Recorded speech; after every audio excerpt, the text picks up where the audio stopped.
ప్రాంతంలో పరిశుద్ధాత్మ ఉంది. అందుకే దేవుడు మాట్లాడుతున్నాడు. ఇక్కడ పరిశుద్ధాత్మ లేని వాడు నా వాడు కాదని దేవుడు సెలవిస్తున్నాడు. ఇక్కడ మత్తయి సువార్త 26వ అధ్యాయము 17వ వచనం చదవండి. రొట్టెల పండుగలలో మొదటి దినమందు శిష్యులు యేసునొద్దకు వచ్చి పస్కాను భుజించుటకు మేము నీ కొరకు ఎక్కడ సిద్ధపరచుకోరుచున్నామని అడిగారు. అందుకు ఆయన, మీరు పట్టణమందున్న ఫలాన్ని మనుషుని యొద్దకు వెళ్ళి నా కాలము సమీపమై ఉన్నది, నా శిష్యులతో కూడా నీ ఇంట పస్కాను ఆచరించదరని బోధకుడు చెప్పుచున్నాడని అతనితో చెప్పారు. చాలా పరిశుద్ధం పరిశుద్ధం పరిశుద్ధం పరిశుద్ధం అంత పరిశుద్ధం ఇలా పట్టబట్ట పరిశుద్ధ దేవానికి స్తోత్రం స్తోత్రం అయినా దేవానికి స్తోత్రము తండ్రి. పరిశుద్ధాత్మ దేవుడు ఇక్కడే సంచరిస్తున్నావు ప్రభా. మా మధ్యలోనే ఉన్నావు ప్రభా. మాట్లాడుచున్నది ఇదే కానీ నేను కాదు. నీ రోజు మధ్యలో ప్రతి ఒక్కరి జ్ఞానము నీకు అంగీకారం అగ్ని లక్ష్యమని ప్రతి బిడ్డతో నువ్వే మాట్లాడమని తనలోష్యం తండ్రి. ఆమె థ్యాంక్ యూ జీసస్. పరిశుద్ధాత్మ దేవా నీకే వందనాలు తండ్రి. ఆమె పరిశుద్ధాత్మ దేవుడు ఏం మాట్లాడుచున్నాడంటే, దేవాది దేవుడు సర్వాధికారుడు సృష్టికర్త సర్వోన్నత దేవుడు అయిన వాక్యమే దేవుడు, దేవుడే వాక్యము. వాక్యం రెండొంచుల గల కట్టము, కీళ్ళలోంచి మురుగులోంచి బట్టుకు లాగేస్తుంది. అలాంటి వాక్యము మనం ఎంతవరకు చదువుతున్నాం, ఎంతవరకు ధ్యానిస్తున్నాం, ఎంతవరకు స్తుతిస్తున్నాం, ఎంతవరకు ఆరాధిస్తున్నాం, ఎంతవరకు కన్నీటితో ప్రార్థన చేస్తున్నాం, ఎంతవరకు కన్నీటితో గోజాడుతున్నాం. అందుకే దేవుడు మాట్లాడుతున్నాడు. యేసు ప్రభు ఈ లోకంలోకి వచ్చిన తర్వాత విశ్వాసాన్ని కృపణ తీసుకొచ్చాడు. విశ్వాసం లేకుండా దేవుడికి ఇష్టడే ఉంటుట అసత్యము. ఆయన ఉన్నాడని పలుకు దయచేయకుండా నమ్మినప్పుడే కార్యం జరుగుతుంది, లేకపోతే కార్యం జరగదు. అక్కడ వాక్యము మన పాదములకు దీపమైనది, అది వెలుగై ప్రకాశిస్తుంది. ఆ వెలుగులో మనం ఎంతవరకు నడవగలుగుతున్నాం, ఎంతవరకు జీవించగలుగుతున్నాం. వాక్యముని వెలుగులో నడపాలి. ఆది యందు వాక్యం ఉండేను, వాక్యము దేవుని యందు ఉండేను, వాక్యము దేవుడే ఉండేను. అది సరినటువంటి మన మధ్యలో ఉంటారు. ఇద్దరు ఒకరు ఉన్న దగ్గర నేను ఉంటారని సరించిన దేవుడే ఉన్నాం. అందుకే దేవుడు ఇక్కడ ఏం మాట్లాడుతున్నాడు. ఇక్కడ పులిన రొట్టెల పండుగలో మొదటి దినమంతా శిష్యులు యేసు వద్దకు వచ్చి పండుగ నుంచి యేసు ప్రభు దగ్గరకు వచ్చారు. వచ్చి పస్కాను భుజించుటకు మేము నీ కొరకు ఎక్కడ సిద్ధపరచుకోరుచున్నామని అడిగింది. పస్కా అంటే పశువు. అందుకంటున్నాడు ఇక్కడ ఆ పశువు రక్తము శరీరము మనం తినాలి. ఇక్కడ యేసు ప్రభు తాను పాప భారము మోస్తున్న గొర్రె పిల్ల. అందుకే దేవుడు అంటున్నాడు పస్కాని ఎక్కడ సిద్ధపరచాలి. అందుకంటున్నాడు పరలోక రాజ్యంకి వెళ్ళే పస్కాది. నువ్వు బాప్తిసం తీసుకుని ఆ పస్కాన్ని సిద్ధపరిచి ఆ పస్కాన్ని తింటేనే కానీ నువ్వు పరలోక రాజ్యానికి వెళ్ళలేవు. అందుకే దేవుడు మాట్లాడుతున్నాడు. ఇక్కడ ఫిబ్రవరి భోజనం రోజున అందరూ ఎందుకు వస్తారు కుటుంబాలతో ఆ పస్కాన్ని తీసుకోవడానికి. రేపు నువ్వు చనిపోయిన తర్వాత దేవుడిని తీసుకెళ్ళాలని మధ్యాకాశానికి వచ్చినప్పుడు. అందుకే దేవుడు అంటున్నాడు, నువ్వు చనిపోయిన తర్వాత సమాధి చేయబడిన తర్వాత దేవుడు మధ్యాకాశానికి వచ్చినప్పుడు నువ్వు వారి శరీరము రక్తము తీసుకుంటావు. కాబట్టి నువ్వు మోటగా లేవబడతావు. తర్వాత సంఘము కన్ను మూసు కన్ను తెరిచేలా ఎత్తబడిపోతావు.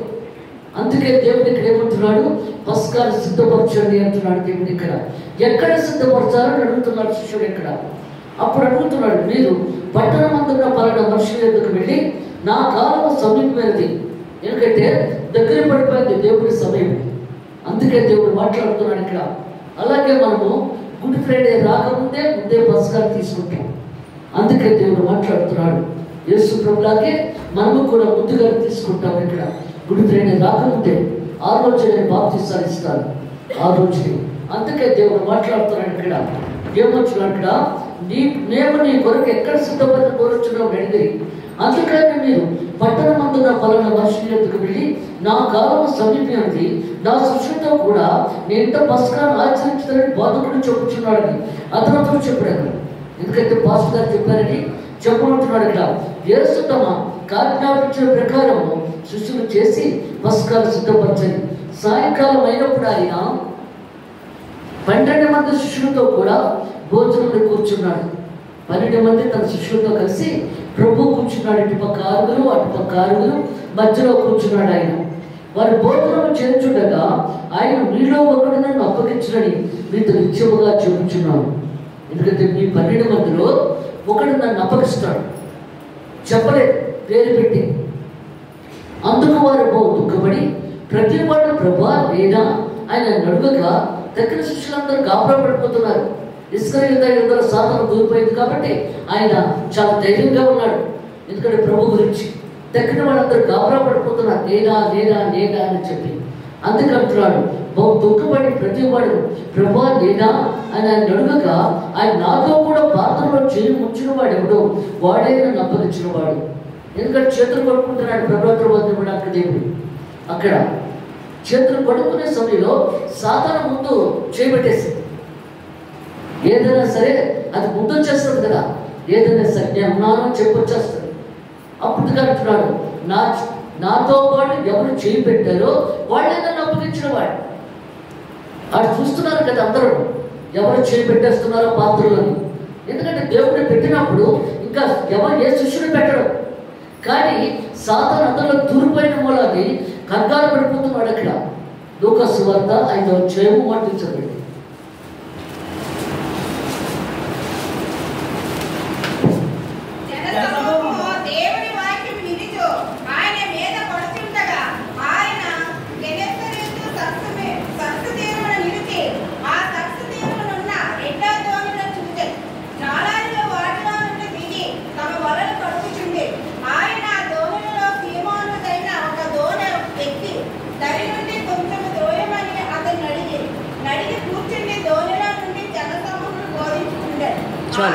చాలు అందుకే దేవుడు మాట్లాడుతున్నాడు ఇక్కడ. ఎందుకంటే యేసు ప్రభు గెండి సరస్సు తీరమున వచ్చి అక్కడ వాక్యం చెప్తున్నాడు. ఆయన చెప్తున్నప్పుడు జనం నిలబడిపోతున్నారు అక్కడ. అందుకే దేవుడు ఏంటంటే చేపలు పట్టే జాలర్ని మనుషులు పట్టే జాలరుగా చేయాలి కాబట్టి అక్కడికి వచ్చాడు దేవుడు అక్కడ. అలాగే నువ్వు కూడా సేవ చేయాలనుకున్నప్పుడు నీ చేత సేవ చేయించుకోవాలనుకున్నప్పుడు దేవుడు నీ దగ్గరికి వస్తాడు అక్కడ. అందుకే దేవుడు మాట్లాడుతున్నాడు. అప్పుడు పేతురు అంటే బండ మీద కట్టిన పునాది కదా పేతురు అంటే. అందుకు ఆయన బోటలో కూర్చున్నాడు. పక్కన యాకోబు బోటలోని పక్కన ఉంది కానీ ముందుకు తోసి కూర్చొని వాక్యం చెప్పేస్తున్నాడు దేవుడు అక్కడ. చెప్పేసిన తర్వాత అప్పుడు వాళ్ళతో అంటున్నాడు మీరు చేపలు పట్టాలనుకున్నప్పుడు చేపలు పట్టండి అన్నాడు అక్కడ. అప్పుడు పేతురు అన్నాడు రాత్రి అంతా కష్టపడ్డాను కానీ ఒక్క చేప కూడా పడలేదు. నేను స్తోత్రం దేవుని మాట దేవుని పరుగు లేకపోతే ఏ పని జరగదు, అవ్వదు. ఎవరికైనా సరే ఆయనకి ప్రార్థన కావాలి, వాక్యం కావాలి, దేవుని ముందు పెట్టుకొని నడవాలి. అప్పుడు నీకేదైనా జరుగుతుందన్నాడు. అప్పుడు అంటున్నారు శిష్యులు ప్రభువా మాట మీద మేము వల వేస్తా ఉన్నారు అక్కడ. దేవుని మాట మీద వల వేసేటప్పటికి 153 చేపలు ప్రకారంగా చేప పడింది. ప్రకారంగా వచ్చి అందరూ ఆశ్చర్యపోయారు అక్కడ ఉన్న వారందరూ కూడా. ఎందుకంటే జలచరాలు జంతువులు జలచరాలు సమస్తము దేవునికి లోపడుచున్నాము కానీ మనుషులు మాత్రం లోపడలేకపోతున్నావా? అంత మనుషులు మాత్రం లోపడటం లేదు. అందుకే దేవుడు మాట్లాడుతున్నాడు ఇక్కడ. ఆ చేపను చూసి పేతురు అంటాడు ప్రభా నేను పాపాత్ముడిని, నువ్వు వెళ్ళిపోయి ఎక్కడి నుంచి అన్నాడు అక్కడ. ఎంతోమంది పాపాత్ములని ఒప్పుకుంటున్నావు ఇక్కడ దేవుని దగ్గర. నేను పాపినని ఎంతమంది ఒప్పుకోగలుగుతున్నావు? ఒప్పుకోవట్లేదు కదా. అందుకే దేవుడు అంటాడు తప్పులు ఎన్ని చేసావో అది నీకు తెలుసు, నీ మనస్సాక్షికి తెలుసు, కానీ నువ్వు ఒప్పుకోలేకపోతున్నావు అక్కడ. అందుకే దేవుడు అంత మనుషులు దేవుడు అదే చెప్తున్నాడు ఇక్కడ. సమస్తము నాకు లోపడుతున్నాయి కానీ మనుషులు మాత్రం నాకు లోపడలేదు. అదే దేవుడు చెప్తున్నాడు పాపము పరుపక్క వెలుపుడు మారడము తథ్యము ఆగే ప్రసక్తి లేదు. అది మాత్రం గ్రహించాలి ప్రతి ఒక్కరు కూడా. అందుకే దేవుడు మాట్లాడుతున్నాడు ఇక్కడ. అదే చెప్తున్నాడు. ఏమొచ్చున్నాడు ఇక్కడ? సీమోను ఎరుడువాడ రాత్రి నేను ప్రయాసపడుతున్నా కానీ మాకేమీ దొరకలేదు. కానీ నువ్వు ఎప్పుడైతే నీ మాట మీద మేము వలవేస్తున్నాం 153 చేపలు. అప్పుడు పేతురు ఏడుస్తున్నాడు నేను పాపాత్ముడిని ప్రభా, నన్ను వదిలిపెట్టి నువ్వు వెళ్ళిపో. నేను వెళ్ళిపోవడానికి రాలేదు, మిమ్మల్ని మనుషులు బట్టే జాలరుగా చేయడానికి వచ్చాను. అదే దేవుడు మాట్లాడుతున్నాడు. మనుషులు బట్టే జాలరుగా చేయడానికి వచ్చాను. అందుకే దేవుడు సెలవిస్తున్నాడు ఇక్కడ. అప్పుడు పేతురు మోకాళ్ళ మీద ఉండి ఏడుస్తున్నాడు ఇక్కడ. యావైనగా వారి పట్టిన చేపల రాశికి అతడును అతనితో కూడా ఉన్న వారందరూ విస్మయముంటుంది. అందుకే దేవుడు మాట్లాడుతున్నాడు ఇక్కడ.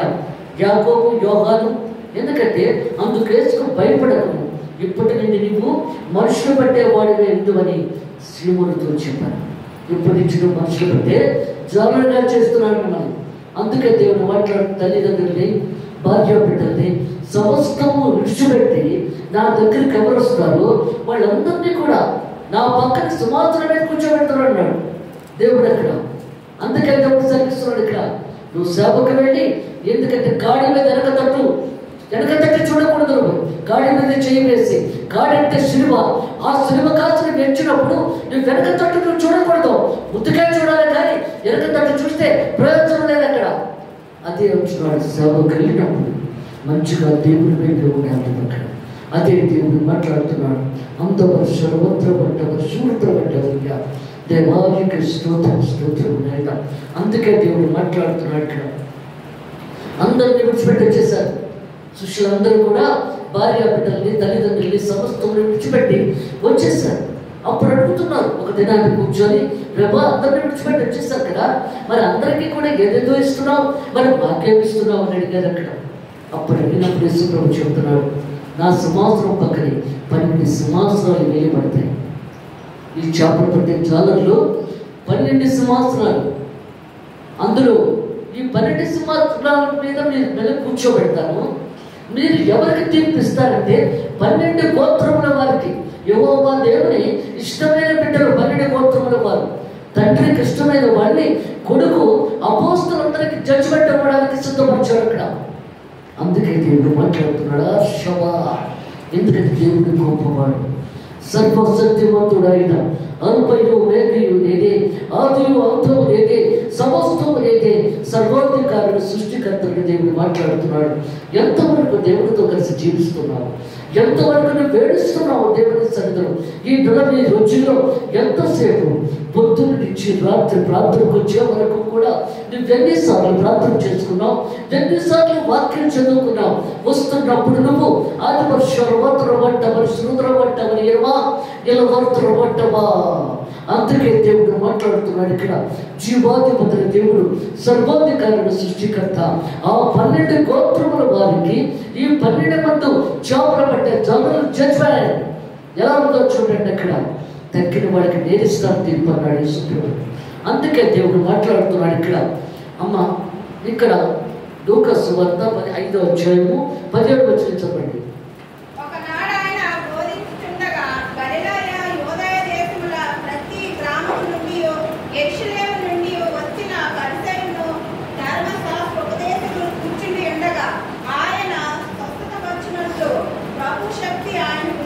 చాలమ్మా. అందుకే యేసు ప్రభు ఇక్కడ ఏమంటున్నాడు, దేవుని శక్తి, యెహోవా దేవుడు యేసు ప్రభులో ఉండే శక్తిని ఇస్తున్నాడు ఇక్కడ. అది స్వస్థపరచడానికి ఇక్కడ శాస్త్రులు పరిసయ్యులు కూడా ఈయన పరీక్షిస్తున్నారు. ఎంతవరకు ఈయన స్వస్థతిస్తాడు, ఈ విశ్రాంతి దినాన్ని ఎలా జరుగుతుందని చెప్పి పరీక్షించడానికి ముందుగానే వచ్చి కూర్చున్నారు అక్కడ. జనసమూహం వచ్చేస్తున్నారు, స్వస్థతలు పొందుతున్నారు. అందరూ కూడా పొందుతున్నప్పుడు ఇక్కడ ఏమంటున్నాడు, ఇక్కడ ఒకనాడు ఆయన బోధించుచుండగా గలిలయ యూదయ దేశముల ప్రతి గ్రామము నుండి యెరూషలేము నుండి వచ్చిన పరిసయ్యులు ధర్మశాస్త్రోపదేశకులు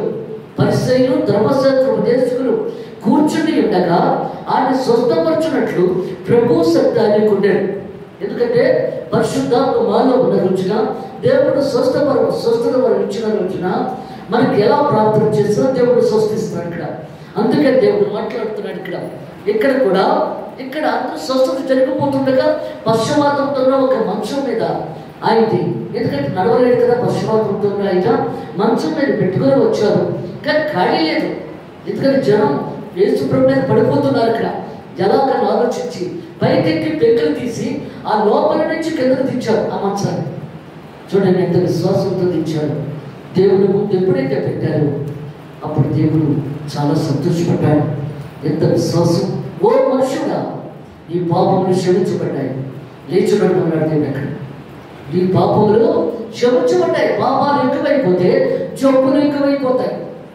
పాపం ఎక్కువైపోయిన రోజున అతనికి తెలియదేమో, నువ్వు తెలుసుకునే రోజున నీ యవ్వనంలో ఉన్న రక్తం అంతా కూడా ఉడికిపోయినప్పుడు అప్పుడు నీ పాపాలన్నీ బయటకు వచ్చేస్తాయి. అందుకు ఇక్కడ ఏమొచ్చున్నాడు, అయ్యా ఈ పాపములు క్షమించబడ్డాయి, నువ్వు లేచున్నాడు అన్నాడు దేవుడు అక్కడ. శాస్త్రాన్ని పరిశీలిస్తున్నారు, ఈయనెవరు పాపాలు క్షమించడానికి? దేవుడే కదా పాపాలు క్షమించింది. మనిషి కుమారుడికి దేవుడు ఆ పవర్ ఇచ్చాడు, నాకు అధికారం ఇచ్చాడు స్వస్థత జరిగించడానికి, పాపాలన్నీ కూడా విడుదల చేయడానికి. యేసు ప్రభు ఈ లోకంలో పాపుల కోసం వచ్చాడు, కానీ నీతిమంతుల కోసం రాలేదు. 99 మంది నీతిమంతులు కంటే ఒక పాపి మారు మనసు పొందితే పరలోక రాజ్యంలో ఆనందం కలుగుతుందన్నాడు దేవుడు అక్కడ. అందుకు నువ్వు లేచుడు అన్నాడు దేవుడు అక్కడ. ఎందుకంటే మనిషి కుమారుడికి అధికారం ఇచ్చాడు దేవుడు ఇక్కడ. అని శాస్త్రులు పరిశీలన గట్టిగా చెప్తున్నాడు దేవుడు అక్కడ. అప్పుడు అన్నాడు, నీ మంచం ఎత్తుకొని నువ్వు నడువా అని చెప్పేటప్పుడు అతను మంచం ఎత్తుకొని నడిచి వెళ్ళిపోయాడు అక్కడ.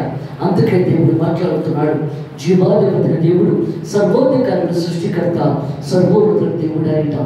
జక్కయ్య వడ్డీ వ్యాపారం చేస్తున్నాడు, వడ్డీల మీద వడ్డీలు చేస్తున్నాడు అతను. అందరూ భయపడిపోతున్నారు.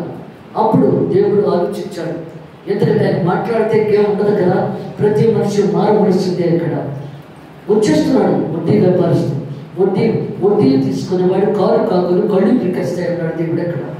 అందుకే వడ్డీ వ్యాపారం ఒక శాపగ్రస్తమైనది. అందుకే దేవుడు మాట్లాడుతున్నాడు, నీకు ఇప్పుడు తెలియకపోయినా తర్వాత తెలుస్తుంది ఆ వడ్డీ వ్యాపారం ఏమేంటో. అందుకే దేవుడు మాట్లాడుతున్నాడు అక్కడ. అప్పుడు దేవుడు ఎప్పుడైతే మాట్లాడాడో అతను మారిపోయాడు. ఆ జక్కయ్య మారిపోయిన తర్వాత ప్రభు వస్తున్నాడని తెలిసి ఈయన కూడా పరిగెట్టాడు చూద్దామని, ప్రభువుని చూడాలని చెప్పి. పుట్టువాడు ఒకటి కదా కనబడలేక వెళ్ళిపోయాడు ఆయన. నేను పాపాత్తును కదా, అందుకే నేను ప్రభువుని చూడలేకపోయానేమో. అందుకే అంటున్నాడు, పాపం చేసిన స్త్రీని పట్టుబడినప్పుడు రాళ్లతో కొట్టి చంపేస్తున్నారు. అందరూ రాళ్ళు పట్టుకొని చంపేయడానికి సిద్ధపడిపోయారు కదా. అప్పుడే దేవుడు అక్కడికి వచ్చాడు. అప్పుడు దేవుడు అంటున్నాడు, మీలో ఎవరు పాపం చేయలేదో వాళ్ళు నోటిగా రాయి తీసుకుంటే చంపాయి. అందరూ పాపం చేసుకోండి, పాపం చేసిన వాళ్ళు ఎవరు లేరు. నీ నోటితో తప్పు చేస్తున్నావు, చూపుతో తప్పు చేస్తున్నావు, చేతితో తప్పు చేస్తున్నావు, ఎన్నో పాపాలు చేస్తున్నావు. ఎవడు పాపము లేనివాడు అనేవాడు లేదు. నేను పాపము లేని వాడినంటే అది తప్పు. అందుకే దేవుడు మాట్లాడుతున్నాడు, అది తప్పు. నీవు సరిపెట్టుకుంటున్నావు, నేను తప్పు చేయలేదు, నేను పాపం చేయలేదు అని నువ్వు సరిపెట్టుకుంటున్నావు అంతవరకే. కానీ ప్రతి ఒక్కడు తప్పు చేసిన వాడే. అప్పుడు అంటున్నాడు, అందరూ గాడి విడిచిపెట్టి ఎవరు దాన్ని వెళ్ళిపోయారు. ఏమ్మా, ఎవరు నీకు శిష్యువయ్యదా? లేదు ప్రభా, అయితే నేను కూడా నీకు శిష్యువయ్యాను, ఇక పాపం చేయకుండా ఇలా పడుతున్నా. ఆ పాపము చేసిన స్త్రీ ప్రభు ముళ్ళ కిరీటం పెట్టినప్పుడు, రక్తం వచ్చేస్తున్నప్పుడు, ఆయన సిలువ మోసుకొని పెడుతున్నప్పుడు ఆమె వస్త్రము చేతి తీసుకుని వచ్చి ముఖాన్ని అద్ది, అది ఫ్రిట్ పడిపోతుంది. దేవుని ముఖం ఫ్రిట్ పడిపోతుంది అక్కడ, అది ఇలా ఒత్తుతుంది. ఇది బ్లడ్ వచ్చేస్తున్నప్పుడు ఆ పాపం చేసిన స్త్రీ. అందుకే అంటున్నాడు దేవుడు ఇక్కడ, ఎంతవరకు మనం దేవుల్లో ఉంచున్నాం, ఎంతవరకు దేవుడితో గడుపుతున్నాం అక్కడ. అందుకే దేవుడు మాట్లాడుతున్నాడు, జక్కయ్య అనుకున్నాడు, నేను ఎలాగైనా చూడాలి ప్రభు, నేను ఎలాగైనా చూడాలి. అందుకే దేవుడు శ్రమిస్తున్నాడు. వేడి చెట్టుకి కూర్చుంటాను, ఎటు పక్క వచ్చేసినే చూసేస్తాను. ఎందుకంటే మనం ఎంతవరకు దేవుడిని చూస్తున్నాం. ఈ 40 రోజుల ప్రాంతంలో దేవుడితో ఎన్నిసార్లు మాట్లాడావు, ఎన్నిసార్లు దేవుడిని చూచావు, ఆయన స్వరసరలు ఇచ్చావు, ఆయన మాట అవలాగించావు. అందుకే దేవుడు మాట్లాడుతున్నాడు ఇక్కడ. జీవాధిపతి దేవుడు జక్కయ్య మాత్రం వేడి చెట్టుకి కూర్చొని ఎటు పక్క వచ్చేస్తున్నాడో చూసేస్తున్నాడు అక్కడ. ప్రభు శిష్యులతో చెప్పాడు, ఈవేళ జక్కయ్య దగ్గర పెడుతున్నాడు. దేవుని స్తోత్రమయ్యా, వెళ్ళి వేడి చెట్టు కింద నిలబడి జక్కయ్య దిగవయ్యా అన్నాడు. ప్రభు, నేను పాపాత్తుడు కదా, నా దగ్గరికి ఎందుకు వచ్చావు, ముందు దిగవయ్యా అని చెప్పి కిందకి దిగొచ్చేటప్పుడు కదా ప్రభు నడుస్తున్నాడు, జక్కయ్య పరిగెడుతున్నాడు పక్కనే ఉండి. అప్పుడు అంటున్నాడు, ప్రభా, ఒక ఒత్తు తీసుకున్న వారికి 4 ముద్దులు ఇచ్చేస్తారు ప్రభా అన్నాడు. ఆహా, ఆ బ్రహ్మ కుమారుడేనయ్యా, ఇంకా నేను చెప్పాలనుకున్నాను, నువ్వే చేసేస్తావు. ఎంతమంది నువ్వు చేసేస్తావు, వాక్య ప్రకారం విని ఎంతవరకు చేసేస్తున్నావు, ఎంతవరకు మారుతున్నావు ఆయన ఆజ్ఞ ప్రకారంగా. అందుకే అంటున్నాడు, చాలా దుఃఖపడుతున్నాను, నరకానికి వెళ్ళిపోతున్న జనాలు చూసి నేను ఏడుస్తున్నాను అంటున్నాడు దేవుడు అక్కడ. నలుగురు పడే దారి నరకం, పరలోకం వెళ్ళే దారి ఇరుకు మార్గం, అక్కడే ఉన్నారు. అందుకే దేవుడు మాట్లాడుతున్నాడు, ఎంతవరకు దేవుడితో కలిసి నువ్వు జీవించగలుగుతున్నావు. అప్పుడు అంటున్నాడు, జక్కయ్య ఇంటికి వస్తున్నాడు కదా అన్నాడు. ఇంటికి దేవుడు ఎప్పుడో వెళ్ళిపోయాడు అక్కడ. జక్కయ్య వచ్చి, ప్రభా నా ఆస్తిలో సగం భాగం ఇచ్చేస్తున్నాను అన్నాడు. దేవుడికి కావాల్సింది ఏంటంటే ఈ లోకంలో నువ్వు లేని వారికి ఇచ్చిన రోజున నువ్వు ఆస్తిని దాచుకున్నట్లు లెక్క పరలోక రాజ్యంలో. అందుకే దేవుడు మాట్లాడుతున్నాడు ఇక్కడ. భార్యాభర్తలిద్దరూ కూడా చనిపోయారు. భార్యను ముందుకు వెళ్ళిపోయింది, లోపల పంపించేశాడు, భర్తని బయట తోశాడు. అదేంటి, నేను ప్రతి ఆదివారం కూడా సందాయిస్తున్నాను కదా, మా ఆవిడ చేత పంపిస్తున్నాను, నేను చర్చిలో రాకపోయినా సరే నన్ను ఎందుకు బయట తోసేస్తున్నావు, మా ఆవిడ ఎందుకు బయట లోపల పంపించావు? అలాగా మీ ఆవిడ చర్చకు వచ్చింది, నువ్వు సందా పంపించావు ఆవిడ చేత, నువ్వు చర్చికి రాకుండా. నాకు ఆ సందా అక్కర్లేదు, అదిగో నీ డబ్బులు అక్కడ ఉన్నాయి, పో.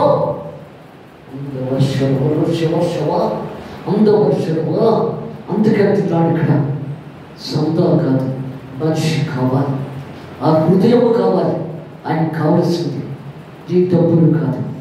అందుకే దేవుడు మాట్లాడుతున్నాడు ఇక్కడ, ఎంతవరకు దేవుడిలో వచ్చినావు, ఎంతవరకు దేవుడిలో జీవిస్తున్నావు. ఈరోజు మధుబాబు దగ్గరికి వెళ్ళిన వాళ్ళు వాళ్ళు రాలేమో అనుకున్నాను, అలసిపోయి ఉంటారు కదా, రాలేరేమో అనుకున్నాను, కానీ చక్కగా వచ్చారు. అది దేవుడికి కావాల్సింది. అలసిపోయి వచ్చినా సరే ఇచ్చేసారు చర్చకి, అది దేవుడికి కావాలి. అందుకే నా చర్చను చూస్తే నాకు చాలా ఆనందంగా ఉంటుంది. ఎందుకంటే నా బిడ్డలు మంచిగా దేవుని ఆజ్ఞ ప్రకారంగా, నా మాట ప్రకారంగా ఆలకించి చక్కగా వచ్చేస్తారు. అందుకే దేవుడు మాట్లాడుతున్నాడు. మా పెద్దబాబుతో చెప్పాను, నేను వెళ్ళి బయటకు సెట్ చేసి అన్నీ కూడా తలుపులు తీసి వేసేసేసి ఇవాళ వస్తారో లేదో పిల్లలు అని చెప్పి, కానీ వచ్చేసారు పిల్లలందరూ కూడా. అంతలో తను వెళ్ళి చూసుకునేటప్పటికి వీళ్ళు వచ్చేసారు. అందుకే దేవుడు మాట్లాడుతున్నాడు, ఎందుకంటే నీకు ఎంత కష్టపడినా ఏది చేసినా దేవుడి కోసం రావాలి. అదే మాట్లాడుతున్నాడు ఇక్కడ, అదే చెప్పాడు. శాస్త్రులు పరిచయం అంటున్నాడు. ఎందుకంటే ఆ చక్కని బుద్ధి వ్యాపారిస్తున్న పాపాతుడు అతని దగ్గరికి వెళ్ళి పోల్చేస్తాడంటే ఆయన ఏమన్నాడు, జక్కయ్య నీ మాటలు నీ పని నాకు నచ్చింది, నా భోజనం పెట్టావు, నేను వెళ్ళిపోతాను అన్నాడు ఇక్కడ. ఎందుకంటే కుష్ఠరోగి ఏమన్నాడు ఇక్కడ, 10 మంది కుష్ఠరోగుల్ని దేవుడు స్వస్థపరిస్తే ఒకడే వచ్చాడు పరిచయుడు. మా ఇంట్లో భోజేవా ప్రభా, నన్ను స్వస్థపరిచావు కదా అన్నప్పుడు భోజనం పెట్టు అన్నాడు ఇక్కడ. ఆ 9 రేని అని అడిగాడు ఇక్కడ. ఆ 9 పారిపోయారు ప్రభా. ఇక్కడ కూడా జక్కయ్య భోజనం తినమని చెప్పు అన్నట్టున్నాడు. అప్పుడు శాస్త్రుల పరిచయం ఏమంటున్నారు, అతనే ఒక దుర్మార్గుడు, పాపాత్రుడు, అతని దగ్గరైనా భోంచేస్తాడు, మా దగ్గర భోంచేయడా, భోంచేయడు, వాడి దగ్గరే భోంచేస్తాడు. అందుకే దేవుడు మాట్లాడుతున్నాడు ఇక్కడ, ఎంతవరకు ఆయన మనం జీవిస్తున్నాం, ఎంతవరకు ఆయన కృపను పొందుతున్నాం, ఎంతవరకు ఆయన ఆశీర్వాదాలు పొందుతున్నాం. అందుకే దేవుడు మాట్లాడుతున్నాడు. ఎందుకంటే విశ్రాంతి దినాన్ని సేవకు బయలుదేరాడు ఆయన. బయలుదేరినప్పుడు మనకలాగా టిఫిన్లో కాఫీలు ఉండవు కదా, వాళ్ళు పరిగెత్తి వెళ్ళిపోతున్నారు. ప్రిపేర్ కాదు, వెళ్ళిపోతున్నాడు, పొలాలకు అడ్డంగా పరిగెడుతున్నారు. అడ్డతోమలో అయితే బేగ వెళ్ళిపోవచ్చు అని, చుట్టూ వెళ్ళి కన్నా అడ్డతోమలో పరిగెత్తాలని చెప్పాడు. ఎందుకంటే దేవుడు ఎప్పుడు కూడా అడ్డతోనే వస్తాడు. అందుకంటున్నాడు, 2వ జాములో వస్తాడు, 3వ జాములో వస్తాడు, 4వ జాములో వస్తాడు తెలియదు. వెలుగుగా ఉండి ప్రార్థించుకోండి, అప్పుడు దేవుడు ఈ ఆశీర్వాదాలు దేవుడు ఇస్తాడు. ఏ త్రోవలో వస్తాడో తెలియదానికి మరి నువ్వెలా సిద్ధపడ్డావో నువ్వు చూసుకోవాలి. ఇక్కడ పరిగెత్తి వెళ్ళిపోతున్నాడు, వెనకాల శిష్యులు పరిగెడుతున్నారు. ప్రభు వెళ్ళిపోతున్నప్పుడు ఇంకా ఆయన అందుకునే కష్టం. అక్కడ వెళ్ళిపోతున్నప్పుడు ఆకలిసేటప్పుడు ఒక జొన్నలు పొలాలు వచ్చి పెడతారు కదా, జొన్నలు గంటలు తీసుకొని అవి దులుపుకొని తిరుకొని నోట్లు వేసుకొని ప్రభుత్వ అతను వెళ్ళిపోతున్నారు. అప్పుడు శాస్త్రంగా పరిశీలించున్నారు, ఏంటయ్యా మీ శిష్యులు దొంగతనం చేస్తున్నారు అని అడిగారు అక్కడ. అప్పుడు దేవుడు మాట్లాడుతున్నాడు, దొంగతనం చేస్తున్నారా వీళ్ళు అని అడిగాడు దేవుడు. ఎందుకంటే దావీదు మహారాజు అరణ్యంలో యుద్ధం చేసినప్పుడు 500 మందికి ఆకలితో ఉన్నవాడిని ఎదురు అక్కడ బలిపీఠం దగ్గర ఉన్న ఎందుకంటే అక్కడ రొట్టెలు, అందుకంటే సముఖపు రొట్టెలు, ఆ బలిపీఠం దగ్గర ఉన్న సముఖపు రొట్టెలు యాజకులే తినాలి, సేవకులే తినాలి, కానీ తగిన వాళ్ళు తినడానికి వెళ్ళలేదు. అలాంటి రొట్టెలు పిలిచి 500 మంది జనానికి పెట్టాడు అక్కడ ఆ దావీదు మహారాజు అక్కడ. అలాంటిది వాళ్ళు దొంగతనం చేస్తే వీళ్ళు దొంగతనం చేసినట్టే, వాళ్ళు చేయకపోతే వీళ్ళు చేయనుంటే అని దేవుడు మాట్లాడుతున్నాడు ఇక్కడ. ఎంతవరకు మనం దేవుడితో కలిసి జీవిస్తున్నాం, ఎంతవరకు మనం కన్నీటి కారుస్తున్నాం, ఎంతవరకు ఏడుస్తున్నాం ఇక్కడ. అందుకే దేవుడు మాట్లాడుతున్నాడు, జీవాధిపతుల దేవుడు, సర్వోధికారి, సృష్టికర్త, సర్వోన్నత దేవుడు అయిన ఇక్కడ ఏమైనా చెప్తున్నాడు ఇక్కడ సర్వాధికారుడు సృష్టికర్త సర్వోన్నత దేవుడు ఆయన. మరి యొక్క విశ్రాంతి దినమున ఆయన సమాజ మందిరంలోకి వెళ్ళి బోధించుతున్నప్పుడు అక్కడ కూర్చ పొడి చేయగలవాడు ఉండడు. శాస్త్రులను పరిశీలను ఆయన మీద నేరము మోపవలని విశ్రాంతి దినమున స్వస్థపరచుడేమో ఆయన కనిపెట్టుచుండే. ఎందుకంటే స్వస్థపరుస్తాడేమో కనిపెడుతున్నాడు ఇక్కడ. అయితే ఆయన వారి ఆలోచన ఎరిగి ఊచ చేయగల వారితో నువ్వు లేచి మధ్యలో నిలవము, అక్కడి నుంచి రా, వచ్చి ఇక్కడ నిలబడు. అందుకే దేవుడు అంటున్నాడు ఇక్కడ. ఎందుకంటే కూలి మీద సాధారణ కూర్చున్నప్పుడు ఆమె ఇలా రాని పిలిచాడు. కూలి మీద చేయబోయి కానీ ఆమె స్ట్రైట్గా నిలబడిపోయింది.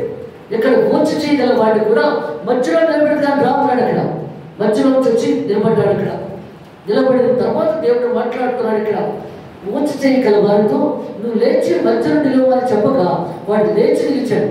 అప్పుడు యేసు విశ్రాంతి దినమును వేరే చేతి ధర్మమా కీడి చేతి ధర్మమా? విశ్రాంతి దినాన్ని స్వస్థపరచకూడదు అంటున్నారు కదా, అందుకు మేలు చేయటి ధర్మమా కీడి చేయటి ధర్మమా అని అడుగుతున్నాడు దేవుడు. ఇక్కడ ప్రాణరక్షణ ధర్మమా ప్రాణహత్య ధర్మమా? ఏది ధర్మం? ఏది ధర్మం అని అడుగుతున్నాడు ఇక్కడ. అందుకే దేవుడు మాట్లాడుతున్నాడు. నువ్వు దేవుడితో కలిసి జీవిస్తున్నప్పుడు ఏది మంచిది, ఏది చెడ్డది? అందుకే దేవుడు మాట్లాడుతున్నాడు ఇక్కడ. ఈ జీవమును ప్రేమించి మంచిదమును చూడగలవాడు చెడ్డదాన్ని ఎందుకంటే తీసివేసుకోవాలి అక్కడ. అందుకే నీ జీవాన్ని ప్రేమించినప్పుడు, అందుకే దేవుడు అంటున్నాడు, నీ జీవాన్ని ప్రేమించినప్పుడు నీ ప్రాణరక్షణ ఇస్తావు, అందరికీ మంచి చేస్తావు అక్కడ. అందుకని కీడు తలపెట్టే వారి వైపు దేవుడు కన్నులెత్తు కూడా చూడాలంటున్నాడు దేవుడు ఇక్కడ. అదే చెప్తున్నాడు ఇక్కడ. అప్పుడు యేసు విశ్రాంతి ధర్మరా వేలి చేతి ధర్మమా కీడి చేతి ధర్మమా ప్రాణరక్షణ ధర్మమా ప్రాణహత్య ధర్మమా అని అడుగుతున్నాడు అని మిమ్మల్ని అడుగుతున్నానని వారితో చెప్పారు. ఎందుకంటే వాళ్ళు అడుగుతున్నాడు దేవుడు ఇక్కడ. ఇక్కడ మళ్ళీ కూడా అదే అడుగుతున్నాడు ఆయన. ప్రతిదీ కూడా బైబిల్ గ్రంథంలో ఎవరితో మాట్లాడుతున్నాడో అదే మనతో మాట్లాడుతున్నాడు ఆయన. అది మనం అనుకోవాలి, మనతో మాట్లాడుతున్నాడని. ఆయన మాట్లాడే దేవుడు వాక్యమే దేవుడు, దేవుడే వాక్యం. అందుకంటున్నాడు వారిని అందరినీ చుట్టూ కలయి చూచి నీ చెయ్యి చౌపమని వారితో చెప్పు. వాడు అలాగే చేయగానే వారి చెయ్యి బాగుపడదు. వెంటనే దేవుడు స్వస్థించేశాడు అక్కడ. అందుకంటున్నాడు అప్పుడు వారి ఎదురు కోపంతో నిండుకొని యేసును ఏమి చేయడమా అని భక్తులతో కూడా మాట్లాడుకుని చెప్పారు. యేసుని చెప్పారు. ఎందుకంటే డైరెక్ట్గా మాట్లాడేస్తున్నాడు కదా ఆయన. ఎందుకంటే మొహమాట పడ్డ దేవుడు ఆయన. అందుకు ఎలాగైనా చెప్పేయాలి, చెప్పకపోతే కుదరదు. అదే మాట దేవుడు మాట్లాడుతున్నాడు ఇక్కడ. జీవాధిపతుల దేవుడు, సర్వాధికారుల సృష్టికర్త, సర్వోన్నతుల దేవుడు ఆయన. యాకోబు అంటున్నాడు కదా, యోబు అంటున్నాడు కదా, ప్రభా అన్ని సమస్తాలను తీసేసుకున్నావు, అందుకు నేను ఏమీ బాధపడలేదు. అందుకంటున్నాడు నువ్వే చెప్పు, నువ్వే తీసుకున్నావు, నీకే మహిమ కలుగుదాకా. ఎంతమంది అండి మహిమ కలుగుతుంది మనకి? అందుకంటున్నాడు దేవుడి మీద కోపం తెచ్చుకొని బాధపడతాం. మలాకి గ్రంథము ఇది చెప్పి నేను పూర్తి చేస్తున్నాను. మలాకి గ్రంథము 3వ అధ్యాయము 13వ వచనం చదవండి. యెహోవా సెలవిచ్చినదేమనగా, నన్ను గూర్చి మీరు గర్వపు మాటలు పలికి నిన్ను గూర్చి ఏమి చెప్పించమని మీరు అడుగుదురు. దేవుని సేవ చేయట నిష్ఫలమనియు ఆయన ఆజ్ఞలు గైకొని సైనికులకు అధిపతి యెహోవా సన్నిధిని మనం దుఃఖాకాంతులుగా తిరుగుట వల్ల ప్రయోజనం ఏమనియు గర్విష్ఠులు ధన్యులనియు యెహోవాను శోధించు దుర్మార్గులు వకీలులనియు వారి సంరక్షణ పొందుదనియు మీరు చెప్పుకుంటున్నారు. చాలు. అందుకే దేవుడు మాట్లాడుతున్నాడు ఇక్కడ. ఎందుకంటే అందరూ మన చుట్టుపక్కల అందరూ కూడా చాలా బాగుపడిపోతున్నారు. వాళ్ళు చాలా ఆరోగ్యంగా ఉన్నారు, చాలా బిడ్డలకు పెళ్లిళ్ళు చేసుకుంటున్నారు, చాలా సంతోషంగా ఉన్నారు. మనం చర్చలకు వెళ్తున్నాం, మన ప్రార్థనలకు వెళ్తున్నాం, మనకేమీ దేవుడు చేయట్లేదు. అందుకంటున్నాడు ఎందుకు చేయట్లేదు అని చెప్పి అప్పుడు దేవుడు ఆలోచిస్తున్నాడు. చెవులు పెట్టి నా బిడ్డలు ఏమనుకుంటున్నారని చెవులు పెట్టి ఆలోచిస్తున్నాడు ఇక్కడ ఎట్లాడు కదా యెషయాతో దేవుడు. ఎందుకంటే నువ్వు కఠినంగా మాట్లాడే సంఘంలో కఠినంగా మాట్లాడాలి, మామూలుగా మాట్లాడితే కుదరదు. నా బిడ్డల దానికి ఎవరు పెడతారు అని అడిగాడు దేవుడు అక్కడ. నేను పెడతాను ప్రభావం అన్నాడు యెషయా అక్కడ. నువ్వు వెళితే నువ్వు సంఘంలో కఠినంగా మాట్లాడాలి, మామూలుగా మాట్లాడితే కుదరదు. మామూలుగా మాట్లాడితే నరకానికి వెళ్ళిపోతారు, అందుకు కఠినంగా మాట్లాడాలి. అలాగే ప్రభా చెవులు శిశువు పూసుకున్నావా? వాక్య ప్రకారం నడుచుకోవట్లేదు, స్వస్థతలు జరగలేదంటే నీ హృదయం కొమ్ముపోయిందా అని ప్రశ్నిస్తున్నాడు అక్కడ యెషయా. అందుకే దేవుడు మాట్లాడుతున్నాడు. దేవుడు అలా మాట్లాడాలని చెప్పాడు అక్కడ.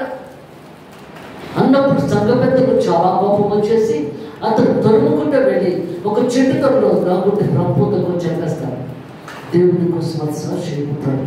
ఇక్కడ దేవుని బిడ్డలు మాట్లాడుకుంటుంటే చెవులు పెట్టి ఆలోచిస్తున్నాడు ఆయన. ఎందుకంటే నా రుచి చూశారు, నా మాధుర్యాన్ని చూశారు. అలాంటప్పుడు ఎలా మాట్లాడుతున్నారు వాడు, నాలో జీవించిన వారు ఎలా మాట్లాడుతున్నారు. ఈజీగా మాట్లాడేస్తాను కదా. దేవుడు నాకేం చేయలేదు, నాకేం ఇవ్వలేదు, నా భార్య చచ్చిపోయింది, నా బిడ్డలకి ఎలా జరిగింది, నేను ఎందుకు వెళ్ళాలి చర్చికి, నేను దేవుడి దగ్గరికి వెళ్ళగలే, నాకు దేవుడు ఏమి ఇవ్వలేదు. ఆయన ఏమైనా ఇస్తే నేను వస్తావా, ఆయన ఏమైనా నీకు పెడితే నేను వస్తావా, ఆకాశం నుంచి డబ్బు పూట కింద పడేస్తేనే వస్తావా. అందుకే దేవుడు చెవులు పెట్టి నా బిడ్డలు ఏమనుకుంటున్నారని ఆలోచిస్తున్నాడు. నువ్వు అనుకుంటున్నానేమో దేవుడేమి ఆలోచించలేదు, చూడలేదు అని నువ్వు అనుకుంటున్నానేమో అక్కడ. అని చూసే దేవుడు ఆయన, గమనించే దేవుడు, ఆలోచించే దేవుడు. ఏం మాట్లాడుకుంటున్నావు, అందుకే దేవుడు మాట్లాడుతున్నాడు కనబడలేదు కదా. ఏం మాట్లాడేస్తున్నా పర్వాలేదు అనుకుంటే అది తప్పు. అక్కడ నేను రోజు మాట్లాడు, నేను హృదయించాను, దేవునికి అంగీకారంగా ఉండాలి. అది అంటున్నాడు. యెహోవా సెలవిచ్చినది ఏమనగా నన్ను కూర్చొని మీరు గర్వపు మాటలు పంపుచున్నారు, గర్వంగా మాట్లాడుకుంటున్నారు. మీరు నిన్ను కూర్చి ఏమి చెప్పింది మరియు ఆయన ఆజ్ఞను గైకొని సైన్యములు కనుకొని యెహోవా సన్నిధిని మనం దుఃఖాక్రాంతులుగా తిరగటం వలన ప్రయోజనమేమియో. ఎంత బుర్రబాధగా ఏడ్చినంత మాత్రంలో నాకేమి ఉపకారం జరగలేదు, నాకేమి జరగడం లేదు. ఎంత ఏడ్చినా గర్విష్ఠులు దండిలవుతారనియో, దుర్మార్గులే మంచిగా ఉంటుంది వాడికి. యెహోవాను శోధించి దుర్మార్గులు వర్ధులుద్దరనియో, వారు సంరక్షణ పొందుదరనియో మీరు చెప్పుకొనిచున్నారు. అప్పుడు యెహోవా యందు భయభక్తులు గలవారు ఒకరితో ఒకరు మాట్లాడుకొనిచుండగా యెహోవా చెవి ఎక్కి ఆలకించాడు. ఆలకించాడు. మీరందరూ ఆడవాళ్ళు ఎక్కువ మాట్లాడుకుంటారు కదా. నువ్వు ఏదైనా కూర్చున్నావంటే మగవాళ్ళ కంటే డ్యూటీలో ఉంటారా, ఎక్కడెక్కడ ఉంటారు కాబట్టి మాట్లాడుకోవడం టైం ఉండదు. ఆడవాళ్ళు అయితే సాయంత్రం అయితే చాలు ఊరుకొని కొబ్బరిలు ఆడుకుంటూ ఉంటాం. ఇక్కడ మాట అక్కడ మాట అక్కడ మాట. దేవుడు చూపెట్టి ఆలకిస్తున్నాడు. అందుకే దేవుడు మాట్లాడుతున్నాడు. అప్పుడు మనం ఆలకించకుండా ఉండి దేవుని ఆజ్ఞ ప్రకారం నడుచుకుని పోయే వాళ్ళకి దేవుడు ఏ వెలిగిస్తున్నాడు, ఆలకించి తప్పు చేసే వాడికి ఏ వెలిగిస్తున్నాడో దేవుడు మాట్లాడుతున్నాడు. ఎందుకంటే జీవ గ్రంథంలో నీ పేరు రాయబడి ఉంటుంది. ఆ పేరు పిలిచేటప్పుడే వేదిక గ్రంథం తెచ్చేస్తాడు దేవుడుగా. వేదిక గ్రంథం అంటే తల్లి గర్భంలో బిడ్డముగా ఉన్న దగ్గర నుంచి కూడా ఆ గ్రంథము తెరవబడుతుంది. నువ్వు చచ్చిపోయి ఇలా ప్రాణం పోయిందనేటప్పుడు ఆ బుక్ డబ్బర్ కోసం పక్కన తోసేస్తాడు దేవుడు. అక్కడ ఇంకా చచ్చిపోయినతో పని లేదు, బొద్దు ఉన్నవాడితోనే పని. అందుకే నీకు ఈ లోకంలో ఉన్నప్పుడు నువ్వు వాక్యం వినాలి, ప్రార్థన చేయాలి, ఇతరులకు ఒక ఆత్మను రక్షించాలి. ఎందుకంటే ఈ సేవ చేసే వాళ్ళందరూ ఎంత కష్టపడుతున్నారు, ఎందుకంటే ఒక ఆత్మను రక్షించాలి. అక్కడ అదే దేవుడు మాట్లాడుతున్నాడు. ఇక్కడ జీవాధిపతుల దేవుడు, సర్వాధికారుడు, సృష్టికర్త. ఆ వేరొక గ్రంథము తీసుకొచ్చేస్తాము.